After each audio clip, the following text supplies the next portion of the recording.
Hello everybody, hope it works better. Everyone's got a seat.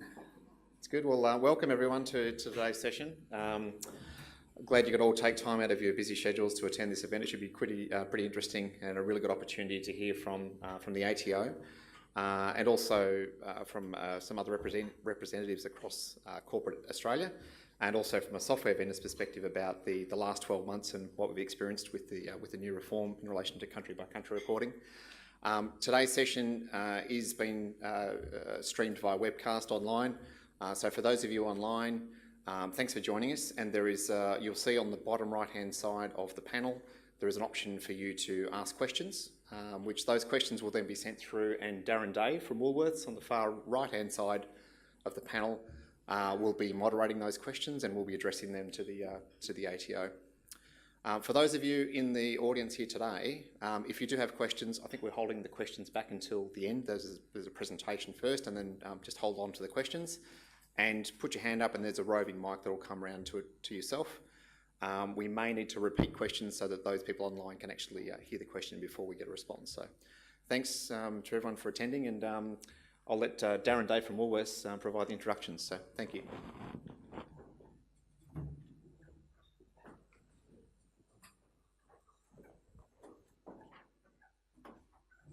Thanks for that. Welcome everybody, both those in the room and those who are joining us on the webinar. We've got two presenters today from the ATO, Anthony Souklis and Caroline Barth, both heavily involved in the country-by-country reporting. I think in Anthony's case he's had a number of roles in the tax office, a lot of it revolving around risk identification and management. And obviously done a lot of work in data analysis, which is country by country is going to be all about data analysis, and Anthony can tell us how that's going to work within the ATO. Carolyn is a director in the international transparency area and has responsibility for the implementation of country by country. So no doubt we'll have some very good factual information to give us. And our other member on the panel is Daniel Levine from Malta's Clua. So Daniel is the go-to-market strategy for the tax integrator product that CCH have. Obviously working closely to identify opportunities to automate data and feed it through software to make our lives easier. Daniel also, in addition to that, actually has some quite deep experience in transfer pricing per se, having worked prior to his time at CCH, Walters Kluwer, with a couple of international consulting firms. So in respect to questions, we'll leave that to the end, as was said. The only other thing I'd like to say about the questions is, given there's obviously a large number of people attending today, there'll be a large number of different fact patterns that everybody has. We want to try and keep the questions as general as we can, so that we're sort of not deep diving into very detailed factual situations. So if you could just sort of keep that in mind when you put your question up, that would be great. I'll hand over to Anthony.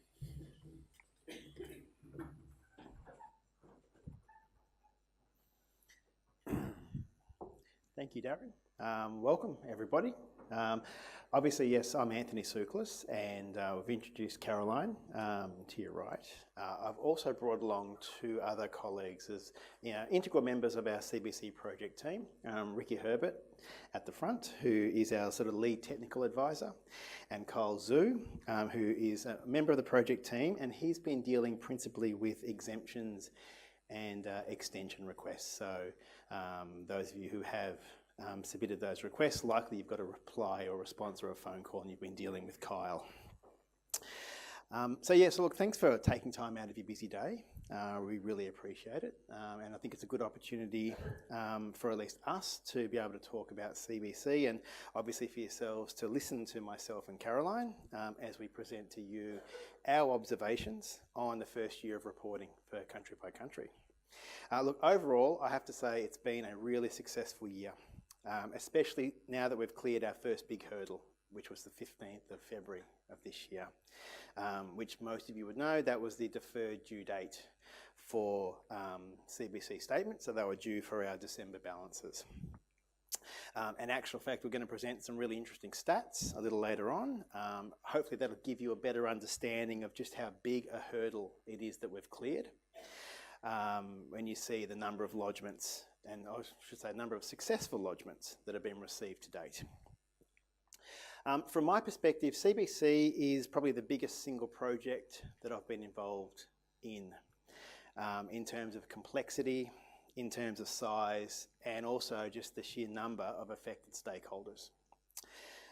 Now, why is that the case? Well, it's the implementation of an OECD initiative. So what that brings is all the challenges of having to work and deal with our multilateral stakeholders. Okay, and in addition, we have to do what is normally expected when implementing new law. Okay, and that is itself a pretty sizable task, because we have interactions. If you think back to when law's being designed, we interact with Treasury, we have consultation groups, we have software providers, we have advisory firms. Even within the ATO, okay, we've got to deal with our own IT areas because we've got to find a way to onboard and bring this data in to the ATO. And particularly with CBC, and Darren's mentioned about data and data analysis, you know, a really important piece is dealing with our data analysts and our data scientists.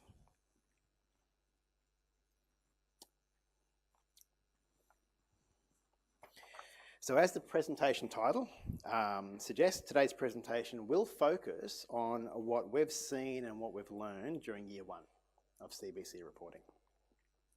Now, although this is like the first year of reporting, if you think back from a project perspective, we're probably now in year 4, okay? Because the OECD published its final report on Action 13 back in 2015. Now, Australia was and is one of the first movers in the implementation of the recommendations from that final report. We developed and introduced new law in 2015 that gave life to CBC reporting in Australia. So it was the Tax Law Amendment Act, which most of us know as combating multinational tax avoidance. And that introduced 2 really important concepts. Okay, the first concept was significant global entity under subdivision 960U, and the second concept was country by country reporting under subdivision 815E. Now, today's presentation, it's not going to be a history lesson, but I do want to cover off on these new reporting obligations. So I will go over a couple of things, and then we'll get into what we've seen and what we've learned in year 1. And then what I want to do is I want to spend a bit of time actually talking to you about what we're going to do with the data. Okay, because it's for the first time we actually have a much richer picture of multinationals. And then what I want to do at the close of this presentation is touch on a couple of other important things that are relevant to SGEs. Okay, so as I mentioned, country by country reporting is a part of that OECD 15-point action plan. And what was that intended to do? It was to address base erosion and profit shifting. Okay, you can consider that as a bit of a line in the sand moment. Okay, where global tax minimisation and double non-taxation is just no longer being tolerated. Okay, now profit shifting and transfer pricing have been a focus for the ATO since the early mid-90s. Okay, but if we think to where we are now in the 2010s, what we've seen is an increase in the community's awareness into corporate tax minimisation. And really, the community did not like what they saw and did not like what they were reading. Okay, multinationals should be paying their fair share of tax. If multinationals are making profits from Australians, then they should be taxed on those profits. So we've all seen the commercials of the ball bearings that are looping around Australia and finding their way into a little vortex somewhere around Alice Springs. So when multinationals don't pay their fair share of tax, it reflects badly on them, reflects badly on us, and it reflects badly on the government. Okay, but we're not the only country dealing with this issue. Okay, and CBC reporting is a global response to profit shifting. So Australia is one of 68 countries to adopt Action 13 and implement country-by-country reporting. And of those, we have activated 54 exchange agreements, okay, that will facilitate the automatic exchange of information. That's a really, really important feature of CBC in that we have agreed to automatically share CBC reports with jurisdictions rather than rely on exchange on request. Okay, and over time, we expect to activate more agreements with more countries.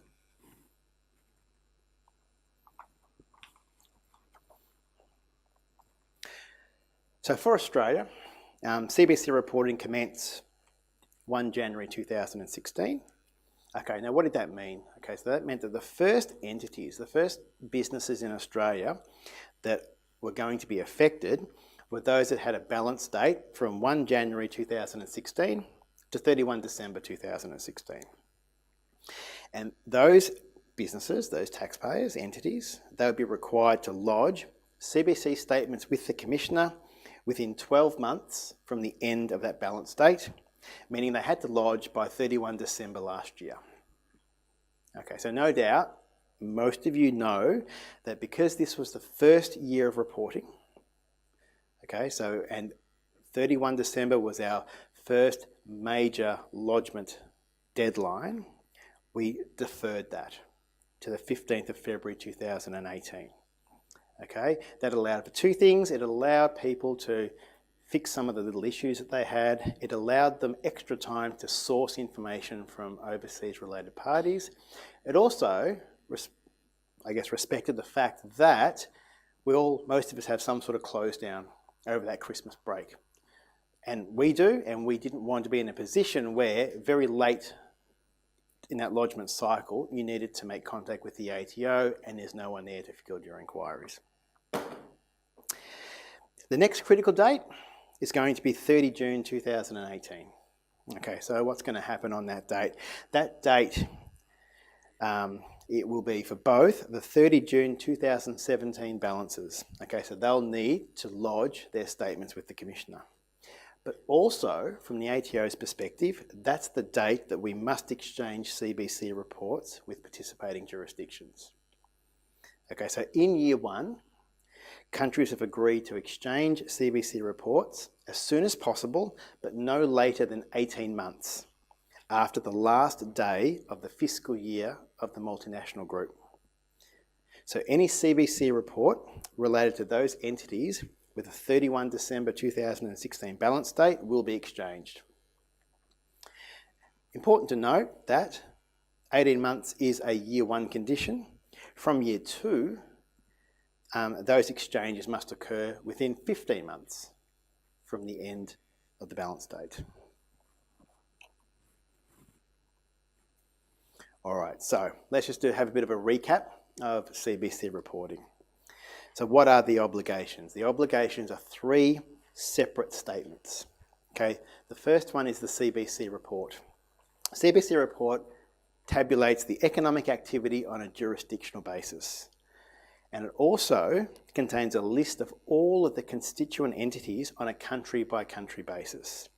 Now, this bit of information is actually really important because we will use that to determine who we need to send CBC reports to. As only countries that have a listed constituent entity need to receive that CBC report. So in the most part, CBC reports are lodged by the group head entity in their head jurisdiction, okay? And it is obtained by other jurisdiction on exchange. And if you recall, that's done automatically.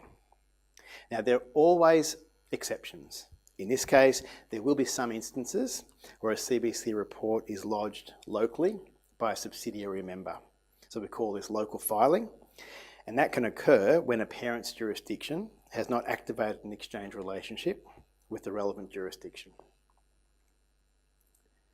Our master file. Master file is really a narrative. So it's the narrative of the business. Okay. Now, typically, we would expect that this is prepared by the global parent entity, and then it's provided to each subsidiary member to lodge in their own jurisdiction. And then we have the local file. Now the local file, that provides detailed information, descriptions and documents related to the local entity's controlled transactions. Okay, obviously this is lodged by the local entity, and we would expect that it's typically prepared by the local entity, but obviously some of that information needs to be obtained from other related entities overseas. Now, under the Multilateral Competent Authority Agreement, we agree to share by automatic exchange only the CBC reports. Okay, now this does not mean that the master file or local file cannot be shared. Okay, under our treaties, we may request information from other jurisdictions and vice versa. Okay, they might request information from us that's contained in the local file and master file. Okay, what we would look at is they would have to meet the requirements under Article 26 of the Model Tax Convention. So namely, they must be foreseeably relevant. So that request for information must be foreseeably relevant for the administration and enforcement of domestic laws.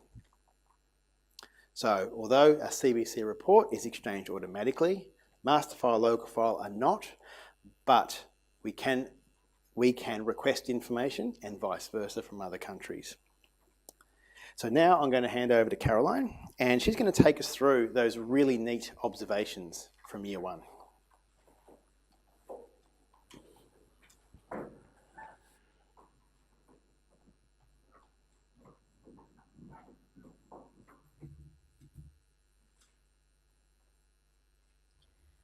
Okay, thanks everyone.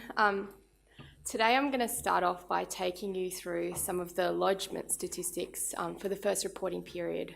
And as Anthony has just covered off on, you'll now know that we provided additional time to lodge for the first period until the 15th of February 2018.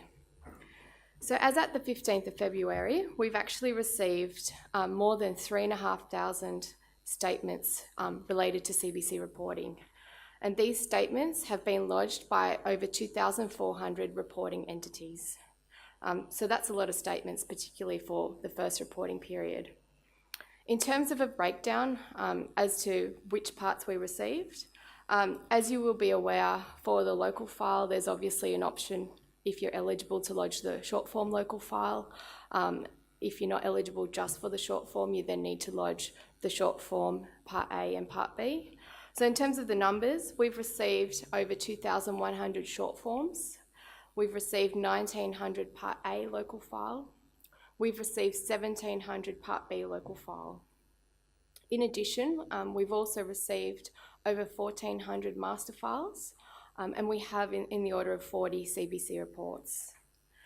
You'll notice the discrepancy there between Part A local file and Part B local file. And the reason for that is the entities that have taken up the administrative solution which we put in place, and I'll talk about that a little bit later in one of the next slides.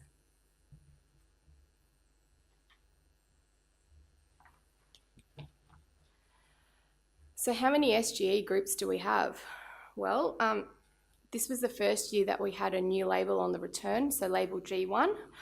And the data from that label actually suggests that more than 2,200 groups have currently self-assessed as an SGE. So we're doing some, I guess, data discrepancy work at the moment to more accurately determine the figure. And once we finalise all our data work, we expect that number to increase a bit. So we're looking to end up with around 2,500 SGE groups. Now that's comprised of, first of all, those that have assessed via the label on the returns. Then there's also those that have incorrectly assessed. Maybe they've said, no, I'm not an SGE, but we might have reasons to think, well, possibly they are an SGE, so I'll be doing follow-up work there to just determine that where an entity is assessed in a particular way, that they've actually got that correct. And then there's finally a few for who we make a determination under 960-555 of the 97 Act. So all of those grouped together, we expect to have somewhere between 2,200 and 2,500 SGE groups.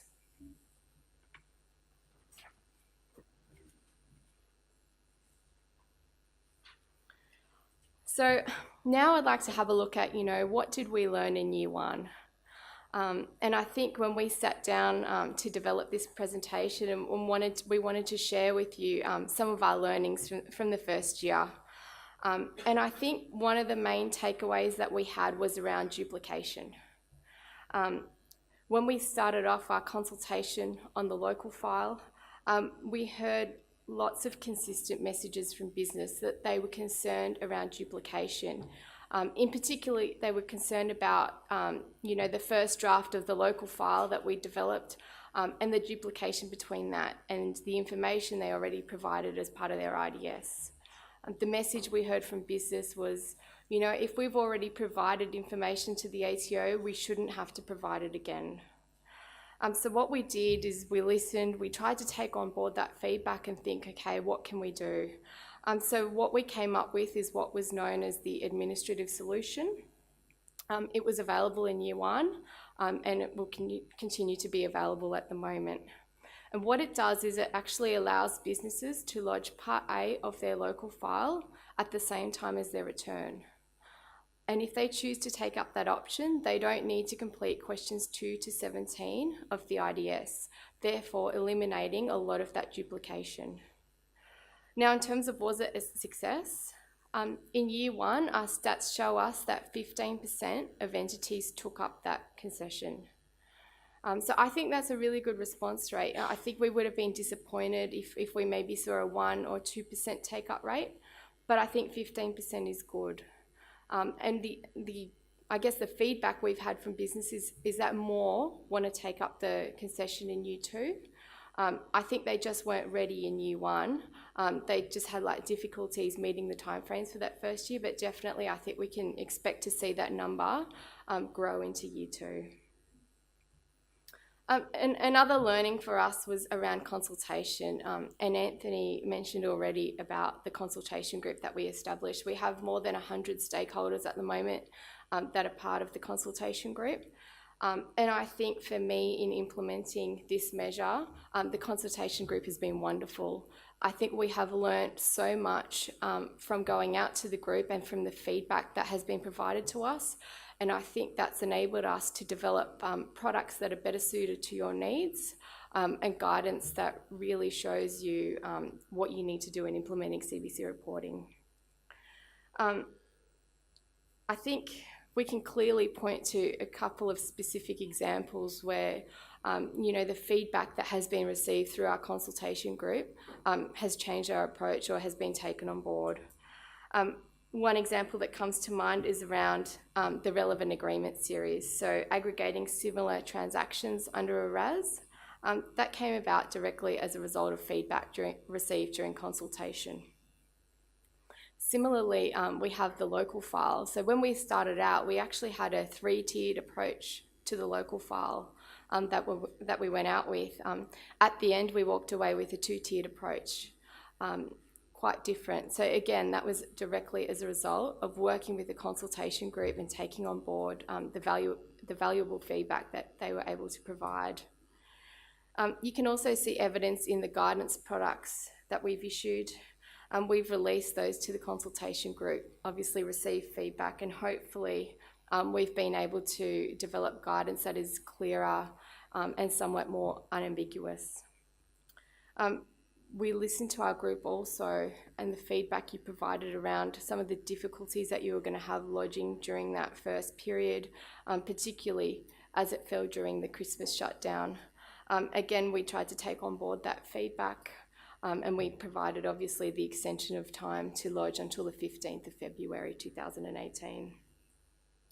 So all in all, I think for the ATO, the consultation group has been very, very valuable. And I think in future projects, we would like to see a similar approach, because I think just that the information we get from the group helps us to develop better products that are more useful for you guys at the end of the day. I think something else that we need to recognise is your hard work. And I think we'd like to say thank you for all the effort that you've put in the first year. We recognise that, systems needed to be changed. there was new reporting requirements, lots of late nights to get all the information together in the required timeframes. So I think we need to recognise that. And you know, I think it's been really positive. You can see from the stats that I've shown, we've had over 3,500 lodgements that were received on time. I think that's really positive to show the effort that the community has made in complying with this measure. We're also really enthusiastic about the quality of the data that we've received. From what we can see so far, it's really good quality data. And over time, we'll be able to use that data not only to detect more risky behaviour, but also to provide assurance to those that are doing the right thing and that we are comfortable with. So I think in terms of that, I think keep up the efforts, and I think all the hard work that you've put in has really paid off.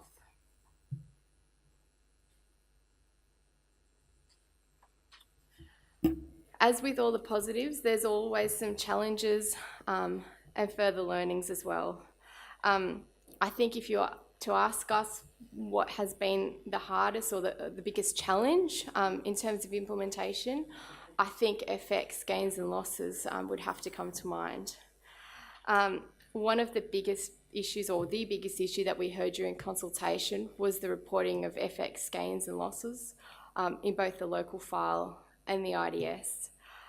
The feedback we received, you know, some parties found it difficult, some found it challenging, and some have come back to us and said this is impossible, we just cannot report what you're asking for. So what we did for year one, we actually provided 4 options to give business some flexibility, and one of those options was to actually report 0 for the first year. Behind the scenes, we've continued to work through the issue, and we've issued more guidance, which was issued through our consultation group at the end of last year, just before Christmas, and it's also currently in the process of being published on our website. And that actually gives some options. So for a certain number of revenue transaction categories, you have 2 options. So for those that are regular, short-term, deferred foreign currency payment arrangements, it's quite easy now. You only need to provide the code indicating that it's regular and short-term, and a code indicating the currency of the transaction. And there's actually no requirement to provide or to show the foreign exchange gain or loss on a per transaction basis.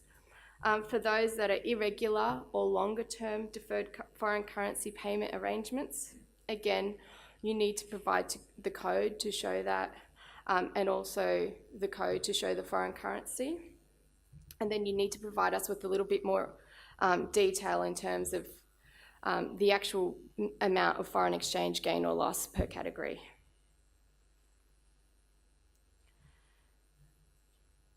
I think another takeaway for us has to be around underestimating CBC and really how difficult it is for businesses to get together all the information that's required. And despite, we can see this coming through in our team, despite the lodgement extension until the 15th of February, we received, probably in the last 2 weeks leading up to the 15th of February, we received an additional 300 requests for an extension of time to lodge. Each of these we reviewed, processed and responded to on a case-by-case basis. So what were the reasons for these additional requests? Well, some business simply underestimated the complexity of CBC reporting and the amount of time that it would take to pull all the information together and report it to us in the required format. In other cases, businesses had to engage a different advisory firm to help them comply with their CBC reporting obligations, and often this only sort of became known very late in the piece that they would have to swap. And so what we did is we allowed a bit of extra time for those new advisory firms to onboard their clients and to lodge. There were also some, I guess, IT teething issues or data issues in year one, as would be expected with any project that requires systems changes. The issues range from fields being mixed up to some of the attachments being unreadable. In these cases, we've worked with the clients, we've worked with the advisors, and we've worked with the software vendors to work through each of the issues and to fix them as much as we can. But to also provide assurance, because there was concerns there around, you know, we've made a genuine attempt to lodge, but we haven't been able to complete the lodgement successfully by the lodgement date. So it's also for us then to give that assurance that we can see that that attempt's been made, and that penalties wouldn't apply in these circumstances. So I guess in a nutshell, that's sort of some of the main takeaways that we've learnt in Year 1.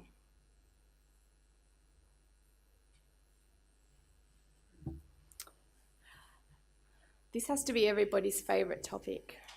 So we're in CBC reporting, we're in SGE, CBC reporting applies. Now how can we be exempt from it? Well, as Anthony mentioned, this is an international initiative that Australia has signed up to, and the OECD has actually released the guidance on the implementation of CBC reporting, which is found in the final report. And the OECD guidance is quite clear.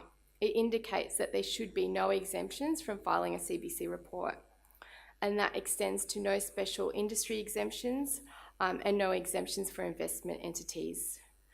That said, our legislation here does provide the Commissioner the power to exempt an entity from providing one or more of the statements. Each exemption application that we received is assessed on its merits.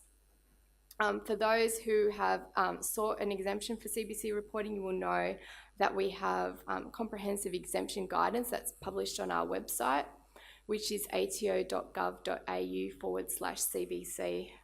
Our standard time for providing a response to your exemption request is 28 days. However, that is then pushed out if we do require additional information from you.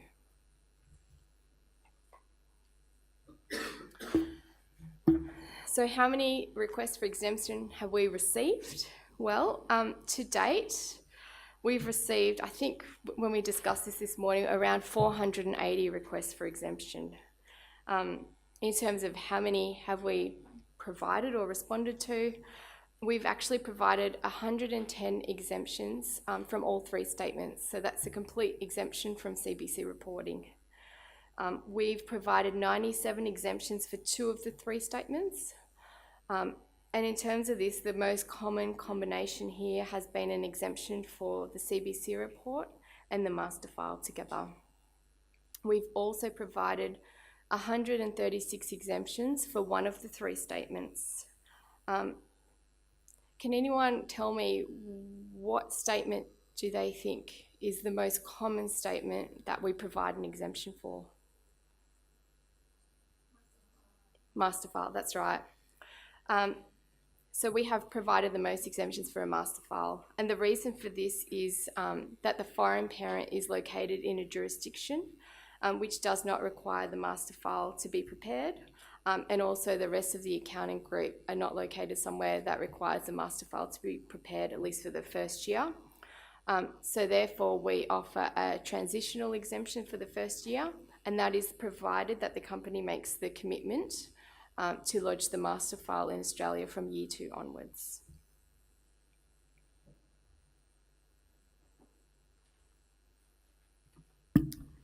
All right, I'm going to take you through some of the exemption scenarios now, and we're going to work through 3 examples.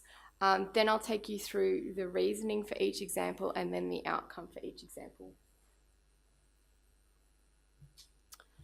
All right, now in the first example, we have a group that meets the definition of an SGE, but it operates only in Australia. It doesn't have any constituent entities located overseas, and it also has no international related party dealings.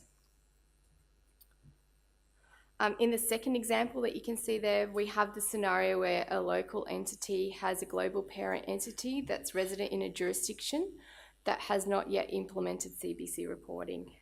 However, as you will know, under Australian law, the local entity here will have the lodgement obligation to lodge all 3 statements, being the CBC report, the master file and the local file. Then we have the third example, where is a situation where the global parent entity is resident in a jurisdiction that has implemented CBC reporting but does not require a master file to be prepared. And as was the case in example 2, here the local entity again will have an obligation to lodge all 3 statements with the ATO.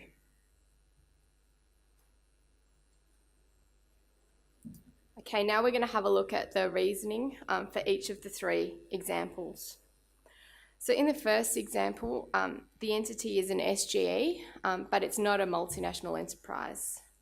So if they were to prepare a CBC report, it would only list 1 jurisdiction, and that would be Australia. As they don't have any constituent entities located overseas, there's therefore no obligation for Australia to exchange that CBC report with any other jurisdictions. Also, because they have no IRPDs, they actually don't have anything to report in the local file. All right, example 2. In this case, we would ask the local entity whether the CBC report and master file are being prepared in any other jurisdiction. So if the CBC report and the master file were in existence, so if there was a lodgement obligation anywhere else, then we would expect the local entity to obtain a copy of the master file and lodge it with the ATO, and then we would expect to obtain a copy of the CBC report from the other jurisdiction, and obviously that's provided that there is an exchange agreement in place that has been activated. So if all those conditions have been met, we would then expect to receive that CBC report on exchange. If they did not exist anywhere else in the world, we would require the local entity to confirm that this information would be provided to the ATO from year 2 onwards. In example 3, we would take a similar approach to example 2. So if the master file was expected to be lodged or prepared anywhere else in the world, then we would ask the local entity to obtain a copy of it and lodge it with us. If it was not in existence, again, we would ask for a commitment that it would be lodged with us from year 2 onwards.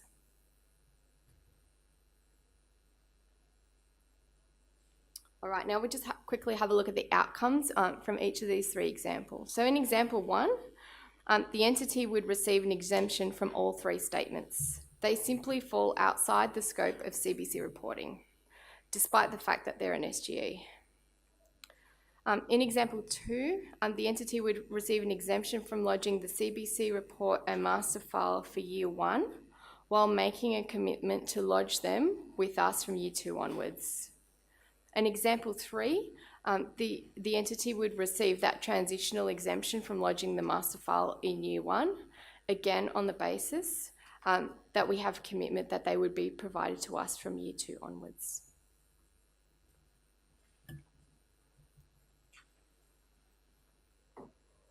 All right, I'm going to hand you back over to Anthony now, and he's going to talk you through what's changing for year 2.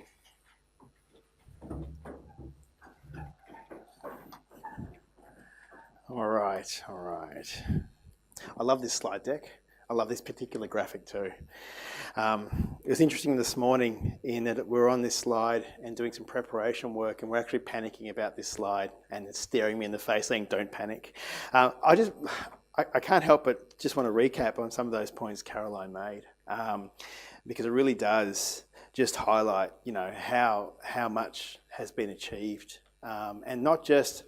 It's not just what the ATO have done. This is around, as you said, the hard work that you guys have put in, to get us to this point where we've had 3,500 statements, lodged that relate to. We're going to need an extension cord, I think. So it's been fantastic, and the consultation group, it really is an amazing group. That coupled with the mailbox, it means that we've been able to be really responsive in getting ideas and guidance out for review, and you've been able to get that feedback to us really quickly. And so we've been able to iterate and work through some of these practical, administrative and challenging problems that you've relayed to us. So, it's been a really effective way I've found to manage this project. Kyle probably has nightmares over the mailbox, given he gets exemption extension requests and has to file and work out where they all go. But in terms of, as I said, just being that really, really responsive mechanism to say, here's what we think, here are some draft guidance, get us responses back, and we'll get that feedback from you guys. So it's just been amazing. So year two, obviously year two is an important year. We're not even finished in year one. Okay, so we've still got to get through year one, but we do have to always be looking ahead. So we've got to look ahead to year two. So what do? We bring out the crystal ball and let's gaze into our crystal ball and see what is in our future. Now, what we don't want to do, we don't want to make wholesale changes to CBC reporting. Okay, it's not the intent. So we're not going to sit there and say, okay, now we want all this other information, or we want this instead of that. Okay, so we want to give you time, your systems are bedded down, get some efficiencies going in year 2 and 3, etc. We know there's no OECD review coming up in 2020. Now that's probably going to result in some other changes that are going to be implemented at a multilateral level, and we'll need to think about how we implement that. But for our purposes, what we can control domestically, for year 2, we're not looking at making significant changes. So what are we doing?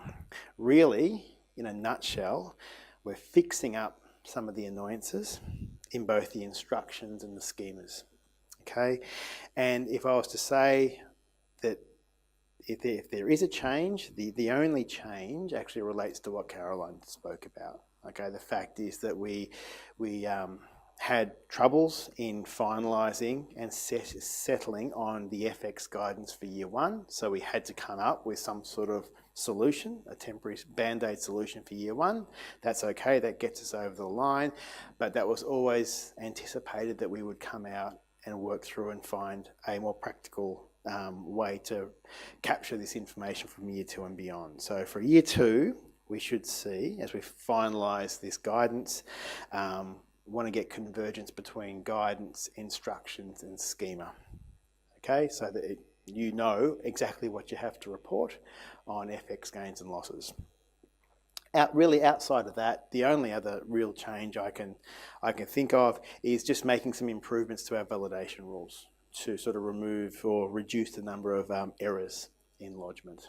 So that's it. So I think that's a good news story, is that we know that what you've done, all that hard work for year 1, you don't have to go back and reinvent and do a whole lot of new additional work to get over the line for year 2. Okay, so this is where it gets really interesting, because all this work results in data and information coming into the ATO, and how are we going to make use of this? Okay, so what insights can we draw from CBC data? So now that we've had that first big tranche of data, so those 31 December balances, all those statements have been submitted, which is great. And now we want to think about what are we going to do with this really new and exciting country by country reporting data. And really, I summarise it as we're going to do 4 things. First, we have to assess the quality of the data. Okay, now Caroline mentioned the success is not only the fact that we've got so many lodgements, but our initial assessment and review is that the quality of the data is actually really good. Okay, now we know from history tells us that any new data source, any new schedule probably takes 2 years before we're really comfortable with the quality of data. Okay, you always have a couple of hiccups. So what we are doing is assessing the quality of the data, okay? Because we can't use it if it's not right. Okay, so if we try to put garbage into our analysis, what are we going to get? We're going to get garbage out. So we want to make sure that where there are little issues, that we work to fix them up. What else are we going to do? We have to match this data. Okay, there's no point it coming in and then just sitting there and looking at it in isolation. Okay, we want to match it. Now, some of that matching we have to do. We've obligated ourselves to do that because we provided you with an administrative solution which said you don't have to lodge part of your IDS. We can reconstruct it. So we've got to go ahead and reconstruct it. So we've got to then match that information, those labels, and then essentially post-fill an IDS. So we then have continuity of that IDS data. That was always a really important consideration when we developed this particular solution.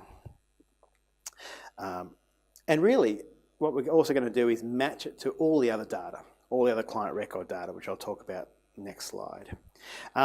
Number 3, we have to think about what's happening at a multilateral front. Okay, so how are jurisdictions going to continue, or how are they going to now start to work together now that we have a consistent framework and greater insights into these global groups? And the 4th one, we've actually got to start following up on those who have decided not to comply. So let's look at it. Let's go through them. So the first stage of effective data use is to evaluate the quality of the data. Okay. Now, as I said, for those who have lodged Part A early, one of the ways that we can evaluate the data is to aggregate the transactions as per the IDS label and then compare that to previous year IDS disclosures. Okay. So let's take an example is where we might aggregate the transactions. And it might suggest that the international related party dealings for a particular category this year is, say, 500 million. We look back at last year, and let's just say, for argument's sake, that the IDS last year was 50 to 100 million. So we're looking at a 5 to 10 magnitude sort of difference. Now, unless there's been some significant change in the business, now we probably see that in, the master file or the short form. But if there's nothing there, then that would suggest to us something's not quite right. Okay, so we might have some issues in terms of the magnitude of what's reported. Another way we're going to assess data quality is just to look at the information in terms of order of magnitude. So look at it relative to the client, like from what we know about the taxpayer. If you have a $2.3 trillion loan and you're a $140 million business, like that probably doesn't, there might be something in that there's a data quality issue. So we can look at variances. We can look at variances in terms of what we know about the taxpayer and also variances across sector. So, you'd expect to see some sort of commonality. So if you see these big outliers, we can then go and investigate that. So what would we do? Well, one of the first things I would do is I'd look at the underlying agreement. Okay, that might give me insights as to whether it really is a $1 trillion loan or not. If not, we'll get in touch with you and we'll just work it out. We'll understand what it is, and if it's not right, we'll help you get it right. So that's what we want to do in terms of making sure we've got good quality data. In terms of matching, okay, an important body is part of this onboarding process is to match this data with existing data. Okay, so we want to be able to provide a consolidated view of a taxpayer.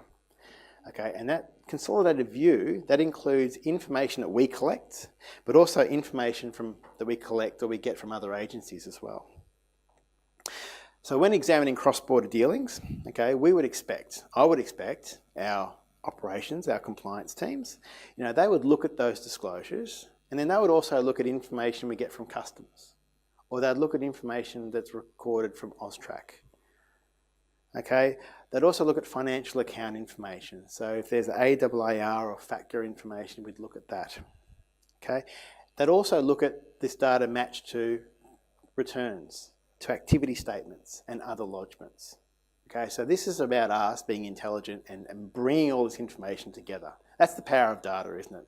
Not looking at something in isolation, it's bringing it all together and saying, now we have all this data about our client and what does it tell us? I've also listed CRS there. One, because I'm the CRS project lead, so I guess it's a bit of a self-serving promotion. But really, it's there because CRS is like the next big thing in automatic exchange of information. In September of this year, we're going to start exchanging financial account information under the Common Reporting Standard with over 100 jurisdictions. Okay, and why is it important here? Because it's not just individual accounts, it's actually entity accounts as well. So that'll start to tell us the amount of the account balances and income that entities are reporting in foreign jurisdictions. That's another source of international information. So you can see, like bringing all this together, you can see why it's sort of under that banner of international transparency. It's opening up, it's giving us greater insights into things that really were difficult to see before.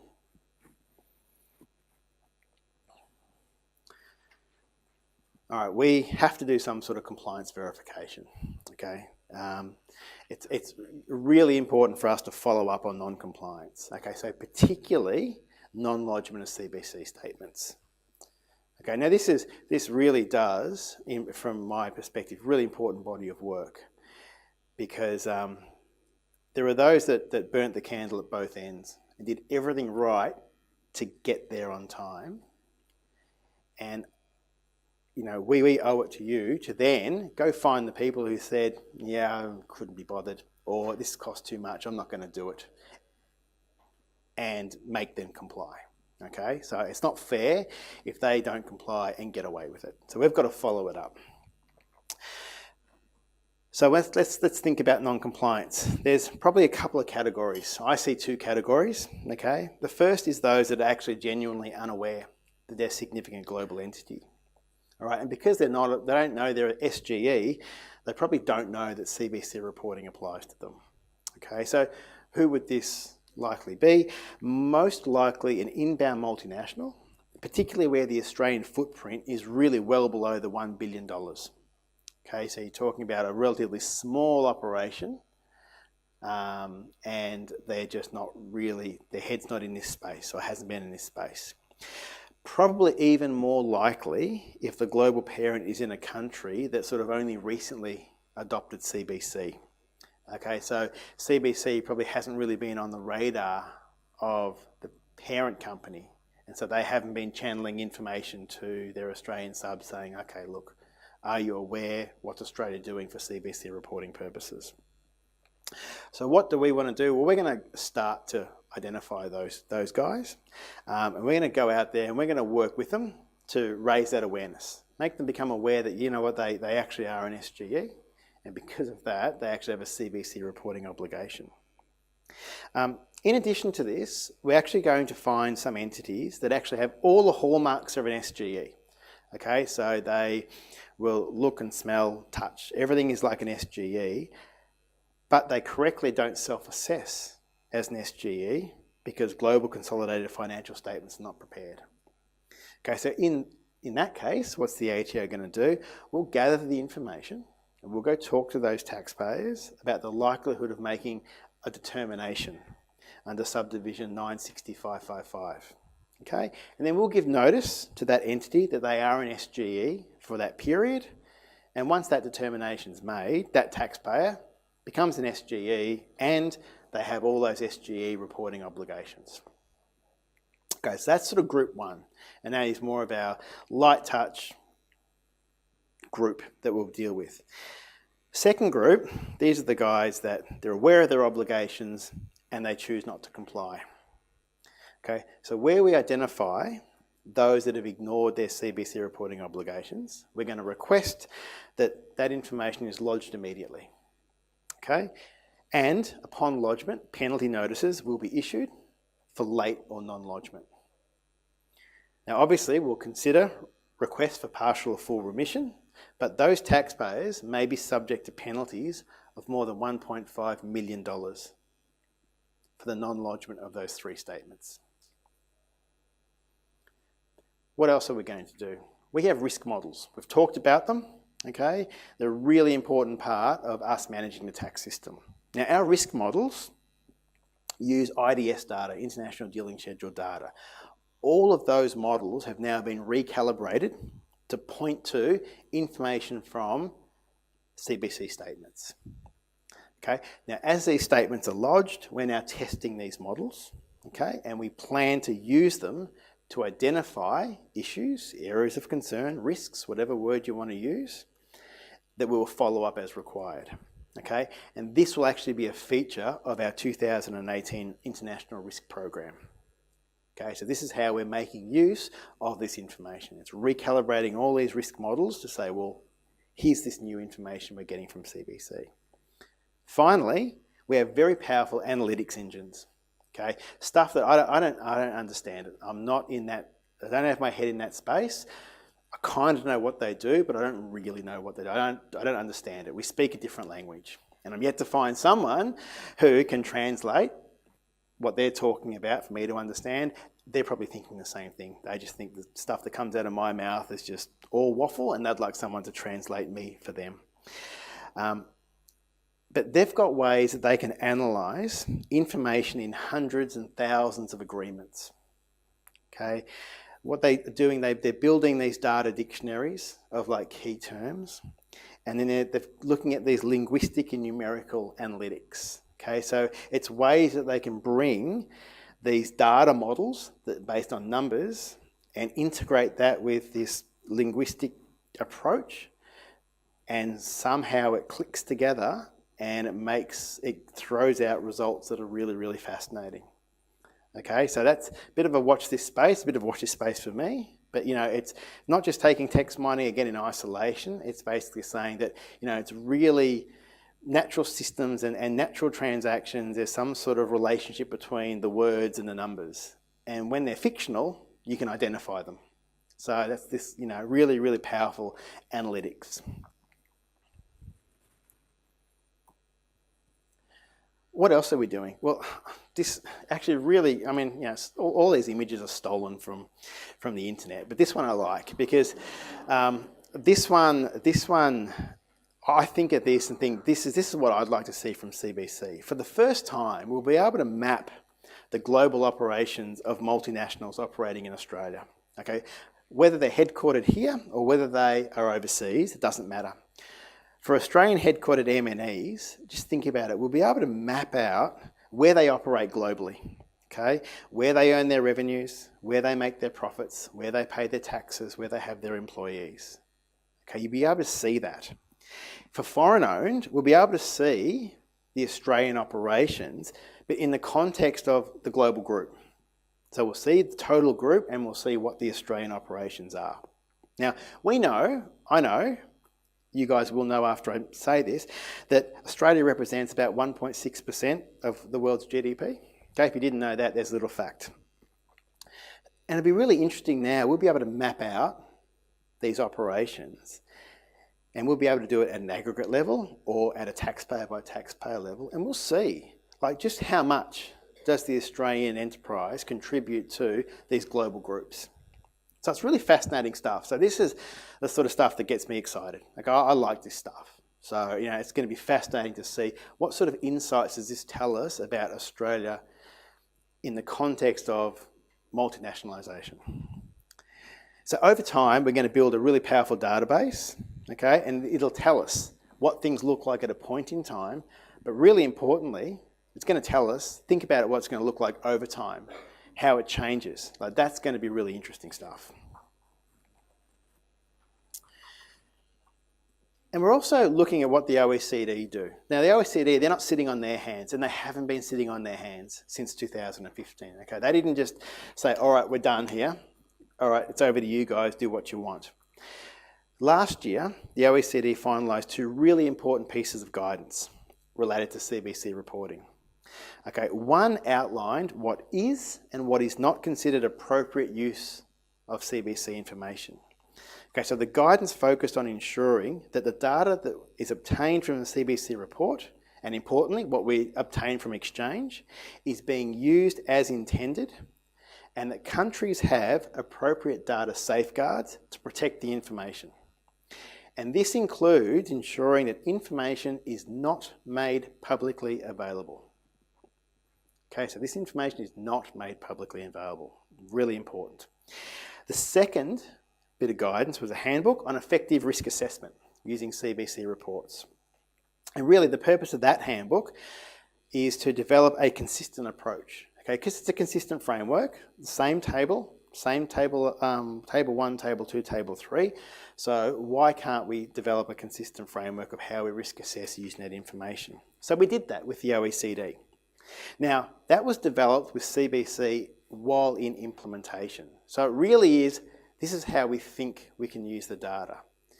What we're doing now, and what the OECD want to see, is actual practical feedback. As we're getting and using the data, we want to feed those insights back into that OECD so they can strengthen and improve that risk assessment handbook. And in addition, the OECD is exploring how countries can work together, okay, and undertake joint risk assessments. So now that we can see what the global group looks like, maybe we can risk assess at a global group level. We have a common reporting framework, so it really presents itself as a unique opportunity to bring this information together to better understand the operations of a multinational. Now, this work is still really in its infancy.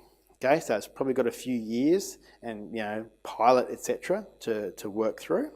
But you can imagine it would actually provide a really interesting insights into compliance risks, and actually would also give us some opportunity to provide multilateral assurance that an M&E is compliant. So not just Australia go, yeah, we think you're okay. It'd be really powerful to say all these countries globally say, yes, that multinational is actually doing the right thing, paying the right amount of tax. So it's pretty exciting. All right, so I'll skip this slide because just conscious of time, but SGEs, we know, what do we got? There's about 2,200 groups. We think that's going to be, it'll round out at about 2,500 when the dust settles. But what does it mean? So we know SGE means you have a CBC reporting obligation. What else does it mean? Okay, so in addition to CBC reporting, that tax law amendment bill, that act, also requires corporate tax entities that are SGEs with an Australian presence to give the Commissioner a general purpose financial statement if they do not lodge one with ASIC. Okay, and this measure applies to income years starting on or after 1 July 2016. Now, the policy intent of this measure is to provide greater public transparency. I've emphasised, highlighted it and made it bold on my speaking notes. Doesn't help you, but I will. It's public transparency of Australian operations. Okay, so it's not necessarily greater transparency of information to a revenue authority or a tax office. Okay, so this is not collecting information for the ATO to use. This is for us. The ATO collects it, gives it to ASIC, and ASIC makes it publicly available. So under this law, we give a copy of that general purpose financial statement to ASIC. ASIC place it on their register, and it's available for the public for a fee. Now, we've issued draft guidance on this particular measure around what is a general purpose financial statement and what can be applied and how is that provided. We also have a transitional year. So year one, around what is considered a general purpose financial statement. We're in the process now of trying to finalise that guidance. So I'm sort of hoping that it'll be released shortly around what it means from year two and onwards. And the last one, which I've touched upon, is penalties. Okay, so probably not the best slide, not the most uplifting slide to end on, but probably just important to reinforce penalties. Okay, new penalties apply to SGEs. Okay, and those penalties apply to CBC statements.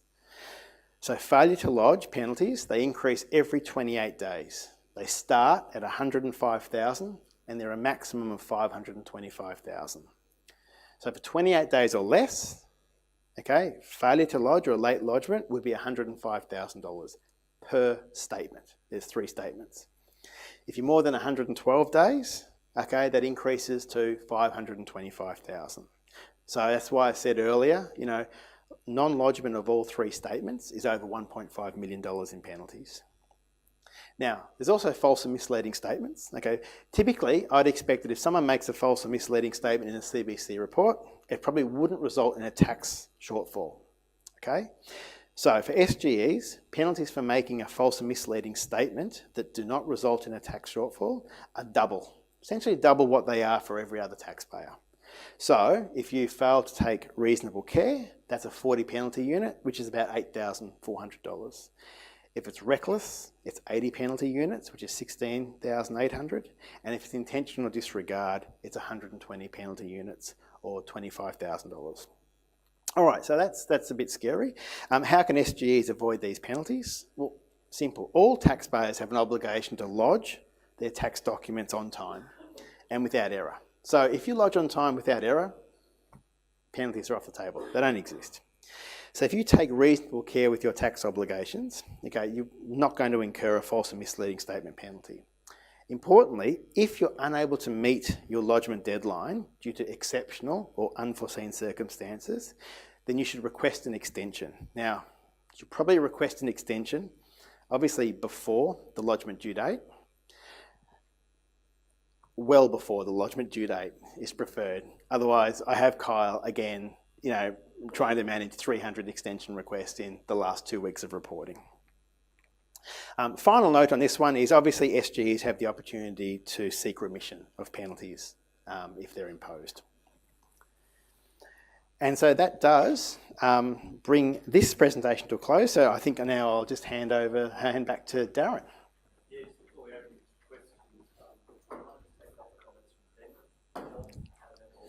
questions, To questions. thanks, Darren.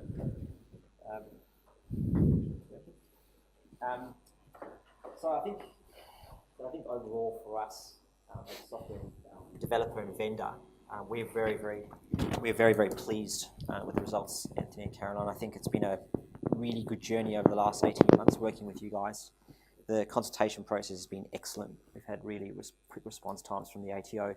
Working through some of the challenges in doing this. We spent probably 6 months of last year educating the market. So it's funny you're talking about translating IT speak, or geek speak to taxpayers, because we've got this new concept of lodging this in XML, which most taxpayers have no idea what that is. So we spent a significant amount of time with the market last year actually talking about what is XML, and the fact that you don't need to be an IT guru to do that. You can just use a piece of software to get it to the ATO. But I think the interesting thing as well was the voluminous nature of this information. I think everyone really underappreciated to some extent how much information needed to be collected, prepared, and allowing enough time to be able to get it to the ATO on time. It wasn't just a form-filling disclosure like some others. Particularly inbounds. I think they had a lot of difficulty getting master files prepared in time and from their parent entities overseas. That was a difficult process. And the number of corporations that engaged us at the last minute was really high. So to your last slide around penalties, I think it's pertinent to really, for those particularly 30 Junes that are still got to lodge in year one, I would definitely prepare now. I wouldn't be waiting until the last minute.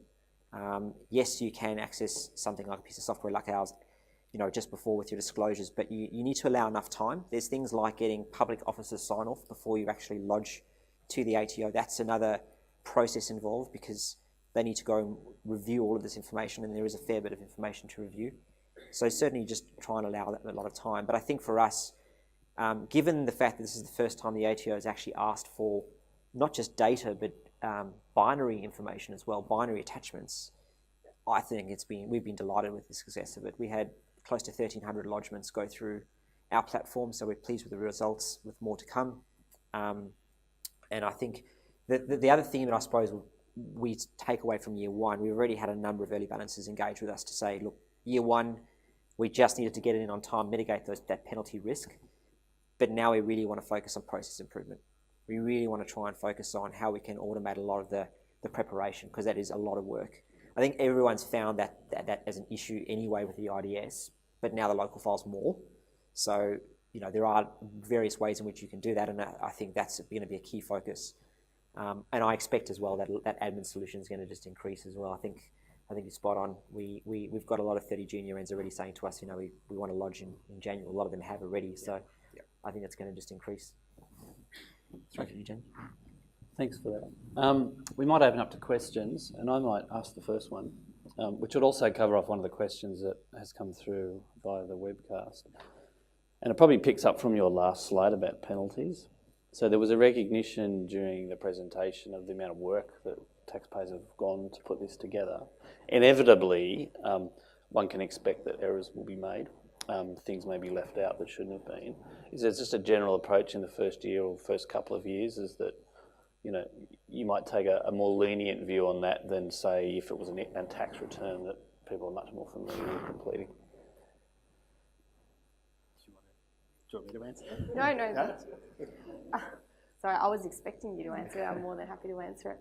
I think, in year one, we'll take an approach that's sensible. This is the first year. It's the first year that you guys have had to comply with these obligations. And as we recognised before, there's going to be teething issues, misunderstandings. It's going to have been difficult to capture the data. So where it's, a genuine error or, something that's been missed and you come to us, I think that'll be okay. We'll take an appropriate approach there. But I think, we can't look past the fact if something has intentionally been left out or intentionally been misrepresented. In those cases, I think we just need to be firm and apply penalties as appropriate. Yeah. If I can, I'll just probably add one comment.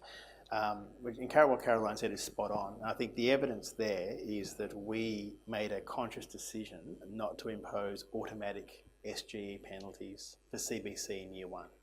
Okay, so when we could do that, where it says, so if you're late, there's an automatic penalty. So we've made that decision that we would manually assess, so we can look at the facts, the circumstances, better understand, talk to the client first to know, okay, why is this the case, and then make the right decision, as opposed to just saying no. Every late lodgement gets hit with a penalty. Okay. I think it's a sensible move actually, because we found a number of SGEs, didn't even know they were an SGE, come to us at the last minute. I mean, I think I had one the other day, $10 million turnover in Australia, just tiny. Yeah. They didn't have to do a short form, so wise move. Okay, thanks for that. Questions from the floor? Maybe here. Yeah. We've got a roving mic if you just wanted to wait for that to come through. Thank you. You said that the OECD have issued this handbook where they identify certain risk factors that you can utilise the CBC reporting for. Jeremy Hirschhorn has reported as having said that he's increased those 19 risk factors to about over 100. Have you identified and made public what those 100 risk factors are? If so, where could one find them? So just for the benefit of everyone, I think the question was, the ATO has identified a large number of risk factors, 100 I think was the quote. Can we find out what they are? It's not, okay, I mean, that's... I think we know the answer, but yeah. I know what they are. Well, at least okay, I shouldn't say I know what they are, but I know where I could get access to them. But in terms of, the OECD ones, they're in the handbook. I think there's a list of maybe a dozen particular risks. The ATO risks and the risk typologies wouldn't, and typically not made publicly available. But I think when you look at, I think if you pay enough attention to, speeches from the Commissioner and Second Commissioners and Jeremy and Mark, I think you get some good insights into areas of concern and areas that we're sort of focusing on. Okay. A question at the front too.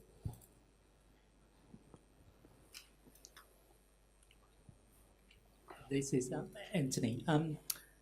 On the issue about profit shifting, are you able to share how would these CBC reportings change the behavior of multinational like Google's, Apple's?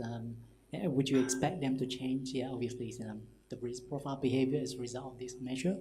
My second question is about the concept of relevant, I think foreseeable relevance. What does it mean? Has it been judicially tested? I mean, are you able to give some guidance? All right, I might start with the first one, which is CBC, whether CBC reports will change behaviour. Look, I think it'd be one of those things where both in isolation but also together with everything that's happened around, so the 15 other or the 14 other action items from the OECD, if you look at the multinational anti-avoidance law, diverted profits tax, I think all these things together change behaviour. CBC reporting, I think that we will see a change in behaviour. because it becomes a lot more difficult to not disclose. So we're now seeing, we're getting greater insight. So I guess that's why it's a transparency. You know, we're getting insights into, you know, where do these multinationals operate? Where is their economic activity? Where do they make their profits? And then what taxes are paid on those?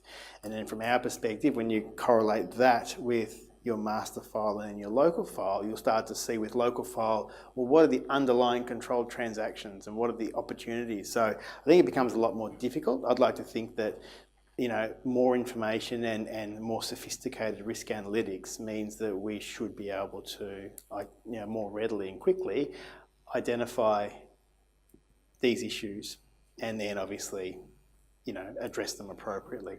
So that's probably my response on CBSE reports. Foreseeable relevance, I don't know whether Ricky's got a, yeah, okay. It's probably a bit better than me then. Foreseeable relevance is a fairly subjective test, and different countries might have slightly different interpretations of this. Probably the simplest thing I can say is that we can't be providing information to another jurisdiction that's just a fishing expedition, just a bucket load of information, and see if there's anything interesting in this. Maybe there is, maybe there isn't. It's got to be quite focused, and we need to understand that it's really going to be useful or was very relevant to determining the tax position of the taxpayer in that other jurisdiction. So some countries, I won't name them, but they take a very hard line view of this.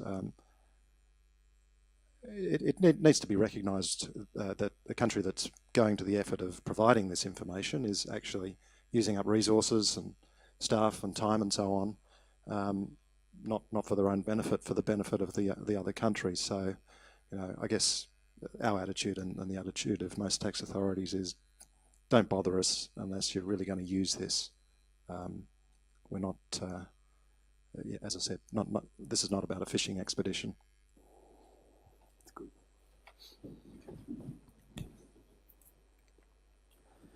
Hi, so I was wondering, you're talking about there's going to be some changes for the second reporting period. I found a lot of my clients weren't able to take advantage of the administrative concession because we didn't know what we had to report. When will the second, if these changes are going to be implemented, how quickly is the ATO going to release this so that our clients can take advantage of this administrative concession? I think a lot of the changes for Year 2 have already been covered sort of today by Anthony. You know, you've got the FX guidance, which was released to our consultation group before Christmas. Now, if you're not part of that consultation group, it's obviously in the process of being published on our website at the moment. Likewise, we've got the short form instructions that are also in the process of being published at the moment. In terms of the MST, that's pretty close to final at the moment from our perspective. We expect to actually have a draft available on our software developers website probably in the next week or two. So it's ready to be published. It's just in terms of how quickly can we get it up there.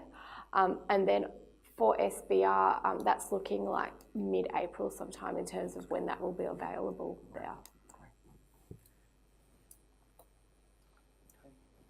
Down the front here. Firstly, thank you very much for that presentation. It was quite informative and useful. I just have a few questions. The first one is around the use of this rich data set globally. Has the ATO turned their mind to, now that other revenue authorities are going to have access to it, of the potential that it might, sort of tension it might add to our relationship with those other revenue authorities who might look at that data and interpret it in a different way in terms of, for example, determining what's a fair share of tax, because that can be quite a subjective concept, as we all know.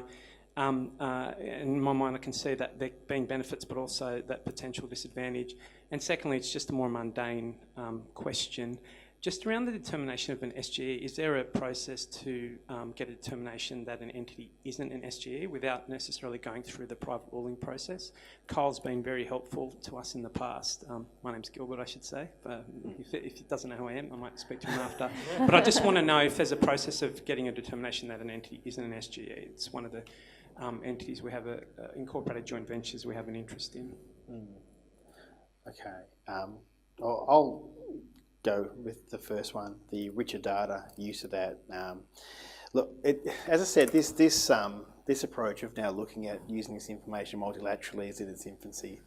And it's really, I mean, it's fascinating in that, yeah, you bring these countries together, that tax pie is a finite pie, isn't it? So if you start to redistribute it, where one country gains, another one invariably has to lose.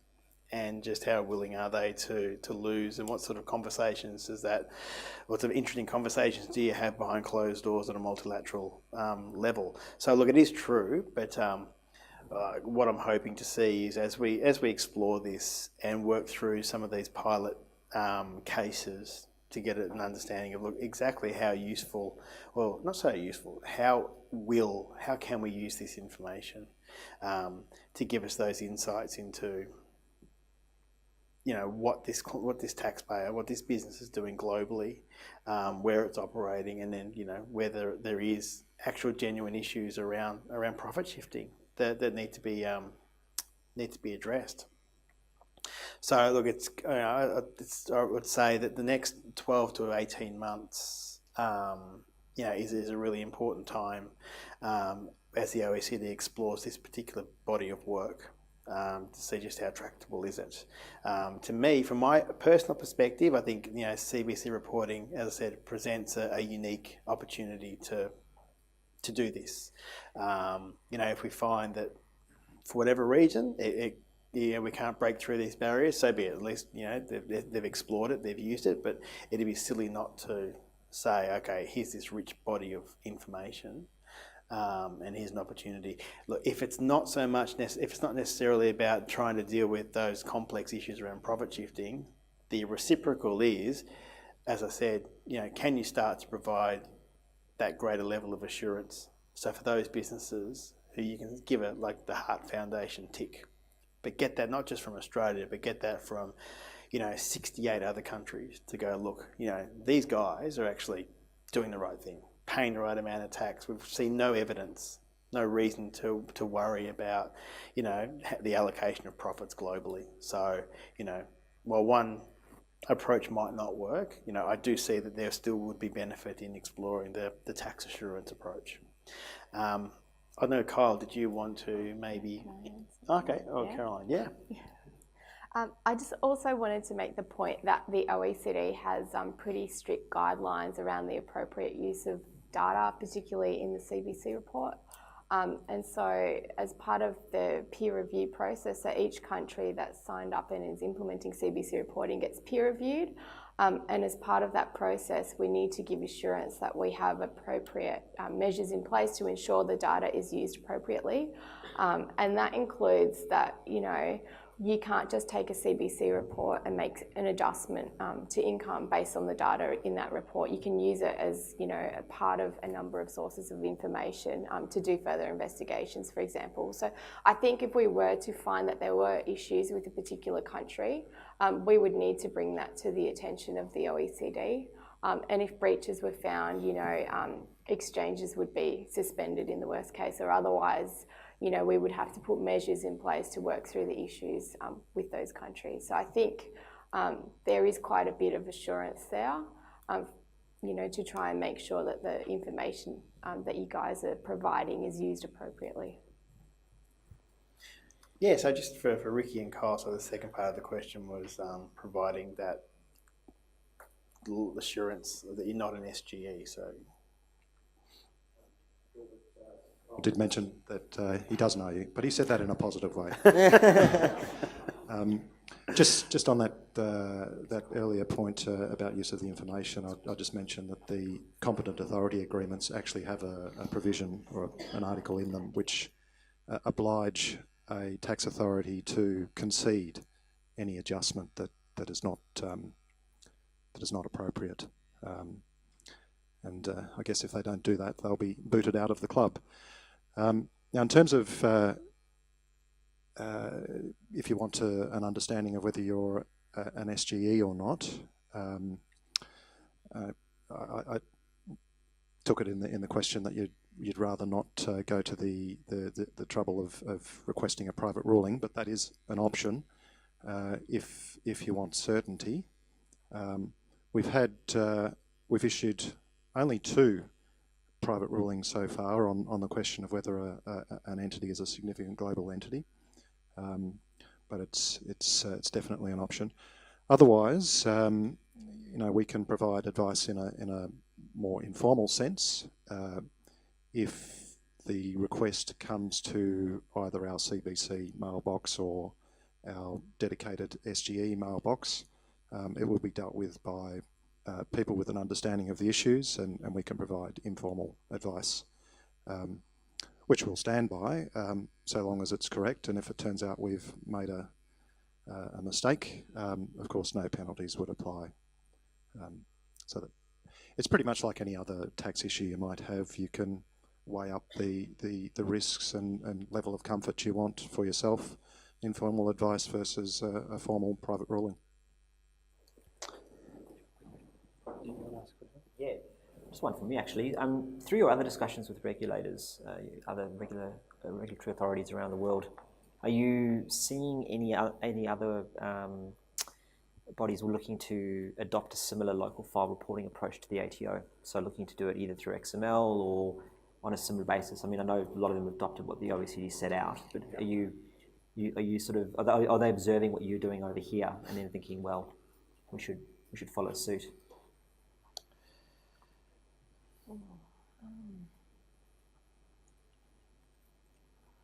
I think there is a couple of others that have requested electronic lodgement of the local file, but in terms of the design and whether it's similar to ours, I probably can't comment on that right now. I don't know, Anthony, whether you know, but no, the ones that I'm aware of, it's not similar to ours, but there are others that have mandated it to be electronic. I've had colleagues in other revenue authorities that are very envious of what we've achieved, because I think they realised once they saw Australia's implementation and how we've got to this point, and they've thought that is fantastic. Like in terms of being able to actually deal with this BEPS issue, we've actually done an amazing job to put ourselves in a position to best manage that issue. And they've said that they sort of wish that they were that their jurisdiction would have been able to implement CBC in a similar way. So I guess that is sort of an informal positive affirmation that, the approach we've taken is, should be an effective one. Yep. Okay. I mean, we know that, it's been, as I said, it's been the challenges, and it's been, it's taken a little while, and there's been some complexity to it. But hopefully at the end of the day, we're in a position where we can, as a tax administration, competently deal with what is a pretty big issue, and one that, as I said, it not only frustrates us,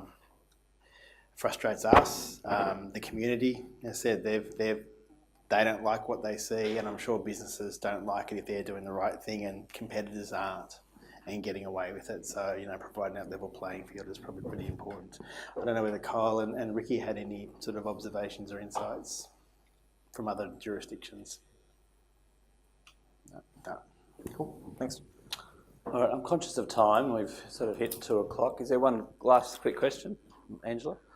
Just on the lodgement deadline, we, as a December year end, we really appreciate that 15 February lodgement deferral.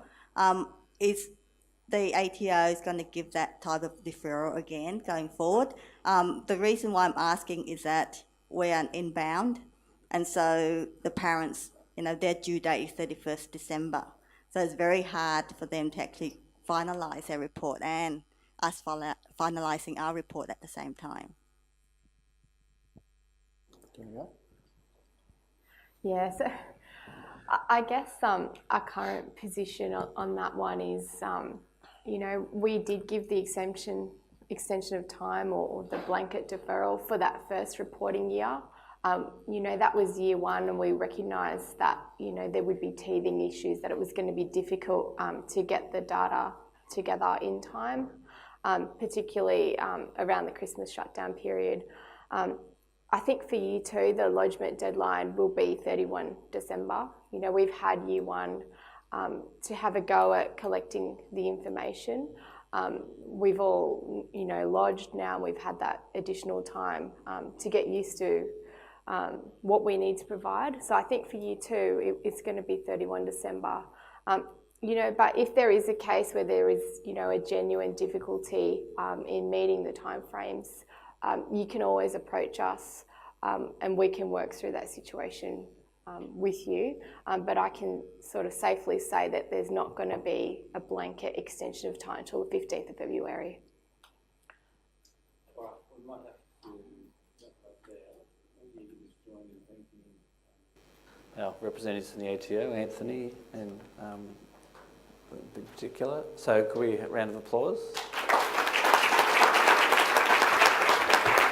Thanks, Anthony and Caroline. Appreciate that. And yeah, I mean, you might be available for the quick question on the way out, but otherwise we're finished. Thank you. All right, thanks.